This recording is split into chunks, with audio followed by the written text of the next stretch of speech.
Hampir terkorban, anak kangaroo ini tersangkut di dalam lubang. Seorang lelaki secara tidak sengaja ternampak seekor anak kangaroo yang terperangkap di dalam lubang yang sempit. Anak kangaroo itu kelihatan sangat gelisah kerana tidak mampu menggerakkan badannya untuk melepaskan diri. Tanpa berlengah, lelaki tersebut terus menghulurkan tangannya dan berjaya mengeluarkan anak kangaroo tersebut.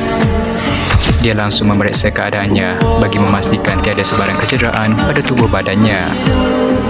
Bagi menenangkan haiwan itu, dia turut memeluknya dengan penuh berhati-hati. Tidak lama kemudian, induk kangaroo muncul dalam keadaan gelisah seolah-olah mencari anaknya yang hilang.